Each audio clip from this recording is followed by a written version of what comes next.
Greetings everyone, it's Night Force. This has been a promise that I've given to you guys. I would do a Terraria 1.1.2 guide, and here we are.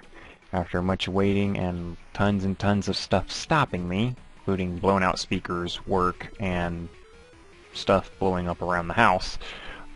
Here we have the guide here, and for your information. If you don't think that's a word, look it up in the Redneck Dictionary. This guide is the Swords Guide. And yes, Staff of Regrowth counts as a sword. This thing will only have swords, as there are so many swords, and this would be part of the melee category. We will later on do magic and ranged weapons, and of course the other melee weapons. And along with that, depending on what you guys desire, I can give you a monster guide and possibly a boss guide on how to and the easiest way to beat a boss. So without any further ado, we've got a lot of swords to cover, so let's go ahead and hit this off. Here we have a skeleton statue and a little lever over here. We're going to be showing you guys just how effective these weapons can be. The first one is the weapon that you'll be spawned with. Will be a copper short sword. Now keep in mind, I have no extra added stats except for that 2 defense right there. No armor, no nothing, no prefixes. So this is all raw power of the sword. The copper short swords, which you'll be starting with, and it's basically going to be just what you need in order to survive the first day against slimes. Now, however, after your first day, you better have something else. And chances are I'm just going to end up pushing this guy in the hole. The short swords, are all quick thrusts to the front. Very good for foes that are straight ahead. For instance, skeletons, slimes, or anything walking through a tunnel. Really good for defending yourself in the doorway. Now, as soon as you possibly can, you should try and get yourself a wooden sword. Wooden sword is also very weak, but it is something that has a little swing around. If you can't get any better than any better weapons, this one will be your weapon for your first night. Wooden swords, basically your first swing around, your first broadsword. So in case you guys didn't know, I had someone ask, short swords are stab forwards, and broadswords, or a wooden sword counts as one, is a swing around. And let's go ahead and give this thing a little demo. As you can see right off the bat, we've got a noticeable damage increase.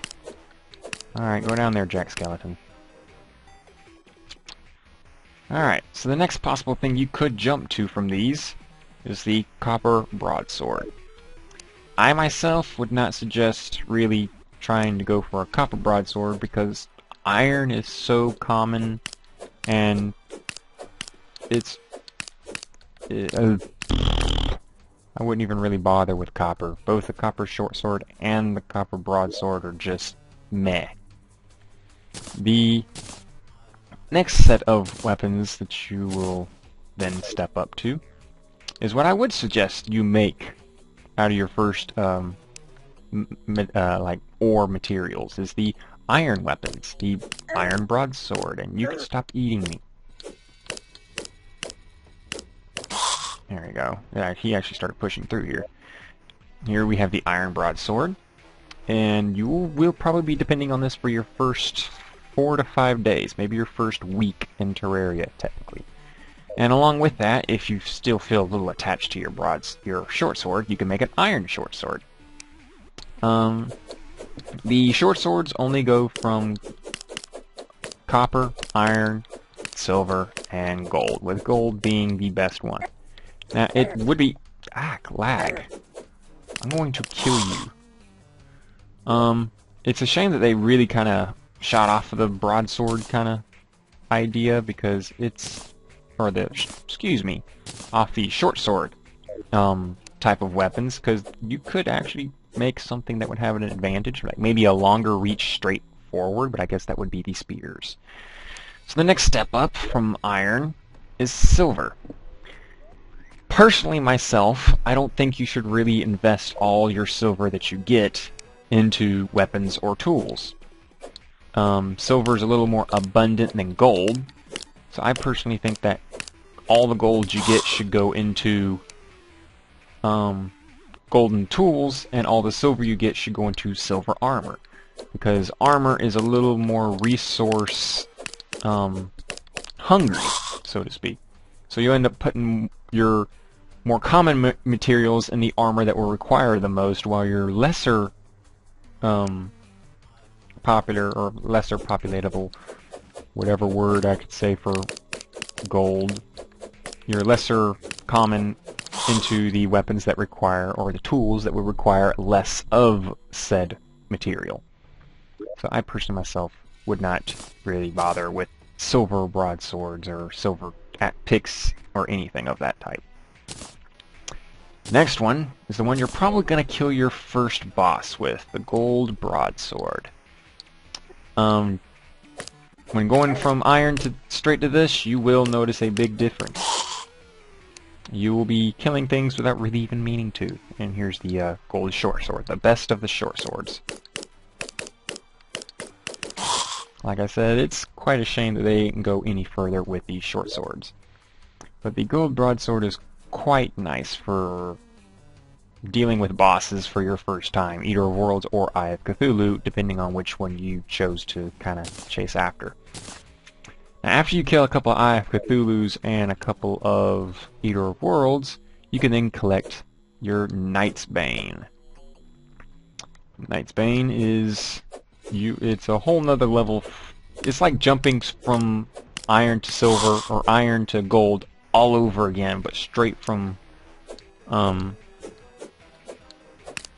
where was I going with that? I totally lost my train of thought, or lost my thought of train.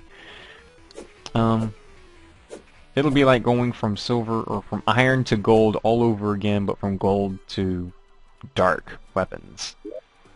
And chances are, I don't know exactly how and what order you will find this, but in my opinion it would be right here, the Starfury. This is a rather unique sword. And don't believe it when it says 16 magic damage right there. The actual sword itself does 16 melee damage. The stars, however, that it summons in do magic damage. Now, if I remember correctly, and don't like super godly quote me on this, but each star does like 15 damage, and each star can hit twice, and that plus the sword swing, you can actually get close to right around in the ballpark area with horseshoes and hand grenades, 75 damage in one hit. As you can see, that just mauled the poor little skeleton. This has the potential, with luck, to be the most damaging weapon in the game. However, there is one drawback to this. The Starfury, when swung, as if you look over here to the side, your mana disappears. And depending on where your cursor, also as a note, wherever your cursor points is where the stars are going to aim for. So if you swing right here, all 3 stars are going to pass through there. If you swing over there, all 3 stars will pass through there. If you aim at the ground, you're generally going to have them all hit that one spot. But if you swing till all your mana's gone, guess what? You can't swing anymore. And that's where the Starfury's downfall is. Not exactly the most dependable, but definitely possibly one of the most powerful. So now with those two out of the, these two out of the way, the next one I'm going to show you is a weapon that you will, even after you move on from it, you will definitely want to keep it. And you'll be thankful when you do keep it. Next one we got here is the Phaseblade. The 21 melee damage is quite a nice little jump from the Knight's Edge. Or, excuse me, the Light's Bane. I'm getting my swords mixed up. And as you'll see, its material, fast speeds, whatnot, blah. depending on what color gem you use to craft it, changes the color of the blade. So if you use sapphire, you'll get a blue one. If you use ruby, you'll get a red one, or diamond, you'll get a white. And you can pretty much guess with the other gems. Now, like I just said, you'll want to keep your Phaseblade. It will become pretty much priceless when you enter hard mode. Next one I'm going to show you technically counts as a sword. And it is worse than the copper broadsword. If I can double check that here. Hell, it's equivalent to a wooden sword, so it's really not even that well of a sword. There, see? It's crummy. This is capable of planting grass on dirt. So if you're ever tunneling and you need grass to be like a trail of breadcrumbs, this is your tool that'll help you get out of that cave. It is the first of the swords that you'll get that when you hold down your mouse cursor, it auto swings or auto attacks. So it's not really too much useful. Back then it used to have more damage to it, but they've nerfed it since then, making this very, very impractical for attacks. Now we can actually jump up to the row where weapons start becoming more impressive. And never mind these little spoilers here with the names as I move them up. Alright, as a note, you want to keep the Light's Bane and oh yeah, you also want to keep the White Phaseblade. Keep a hold on those two for now. Next one up on the list is a Blade of Grass. It is, I do believe, the second longest reach of swords in the game. And it has a 25% chance to poison an opponent.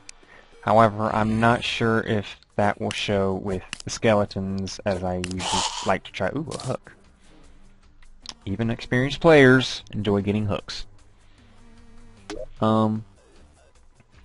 It does pretty good damage. It has really far reach, and with the poison effect on more livelier things, it makes a pretty good sturdy weapon until you're able to go into the dungeon. It's mostly, this is a weapon used that you'll probably be using and will be using a little bit afterwards against Skeletron for your first time against him. Chances are you may die.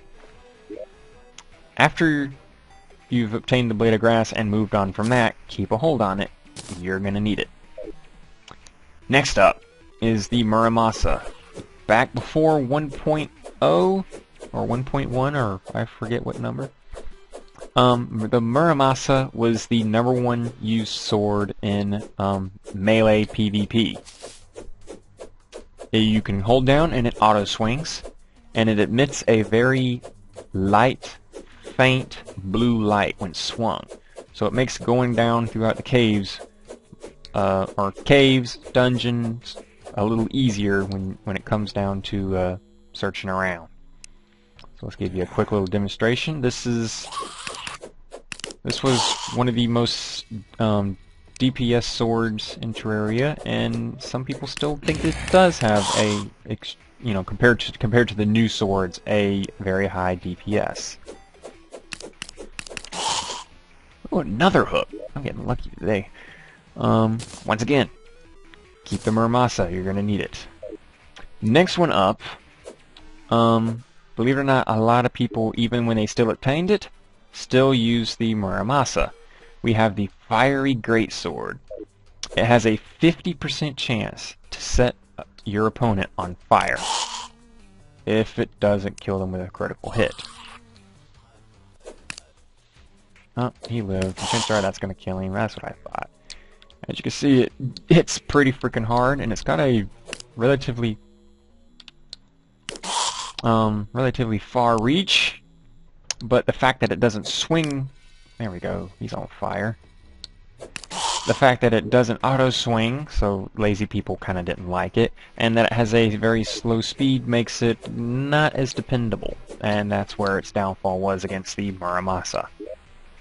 Now, after you collect all 4 of these swords, and you went to a demon altar, you could then craft what used to be the most powerful weapon in the game, the Knight's Edge. Pretty much has average speed, average knockback, and 42 melee damage.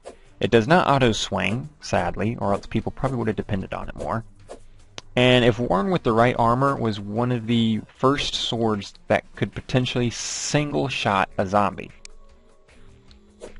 But even then, still, some people preferred the Muramasa. And this sword used to have a very slow attack speed, but since then they've sped it up. Now after you enter hard mode, shoot. We will be right back. We return. Forgot to pick up a sword. Chances are when you fire it up against a wall of flesh, I forget what the percentage chance is. I do believe it is like a 20, maybe 15% chance that you will get this. All you Final Fantasy fans will be loving this. This is the Breaker Blade, modeled after Cloud Strife's weapon.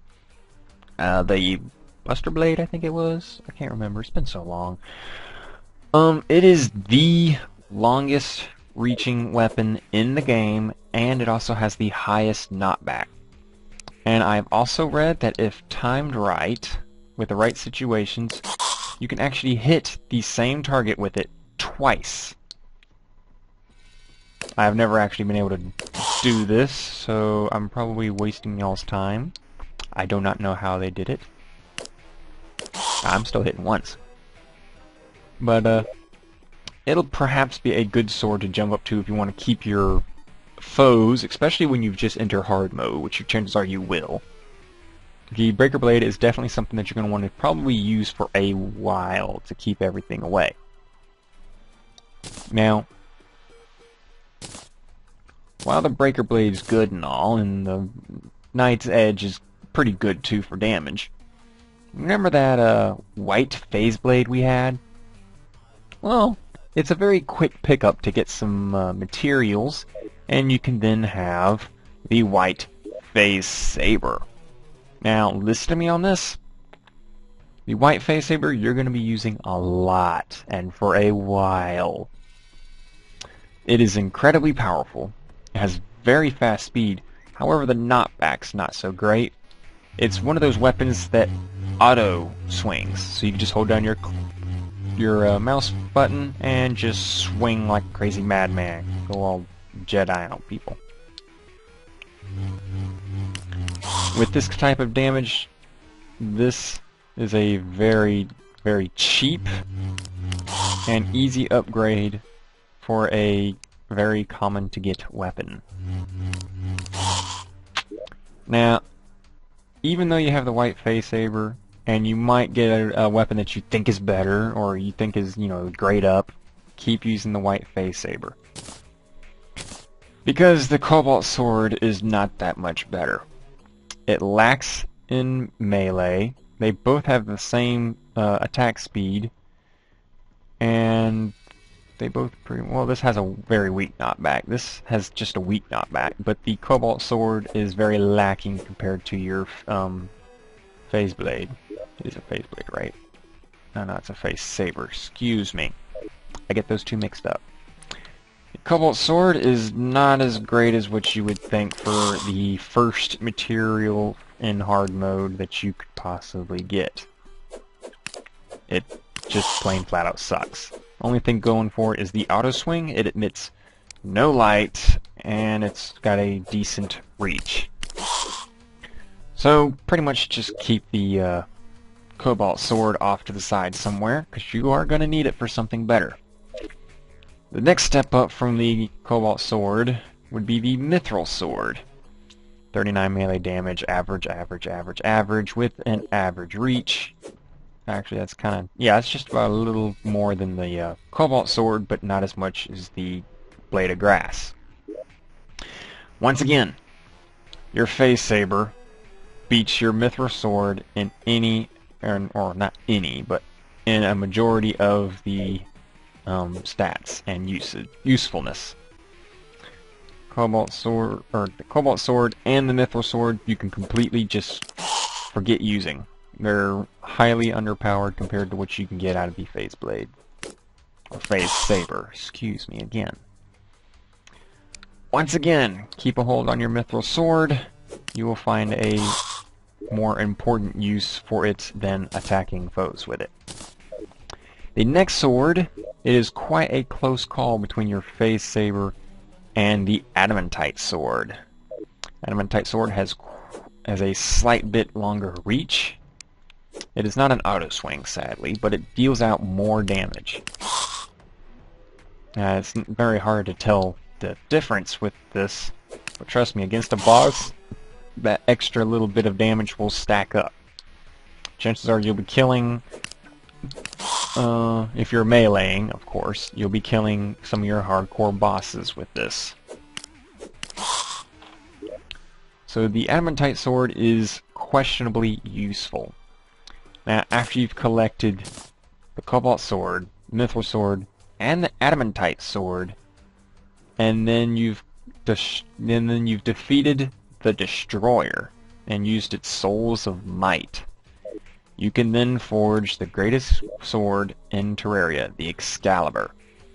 With average knockback, but fast speed, way more damage than any other sword in the game, as you can just do like a quick browse through.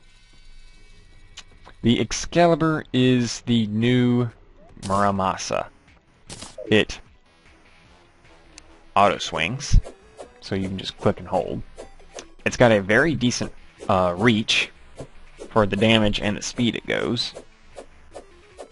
And when you can walk backwards while swinging. Now some people might not like this, but when you're fighting up against a boss and you want to keep swinging backwards while retreating, this is going to be your friend. So, now with that to do, let's go ahead and kill you. There we go. Pretty much after you get the sword and add legendary plus whatever armor effects and other effects you do, this sword could potentially single strike a skeleton if you build your attack up right. Let's see, anything else I am forgetting? Oh yeah, this sword also emits light. It's very faint, but you can just keep swinging and keep going with it. And pretty much right now the Excalibur is the new Muramasa. So, with that done, that is all the swords within Terraria. Hopefully this guide helped you out and helped you pick out a sword that best fits your stage in the game, and help you defeat your foes quicker and faster, and maybe even help you find your sword for you. So this is Night Force. I'll see you guys next in the Magic Guide. You guys take it easy, take care, and be safe.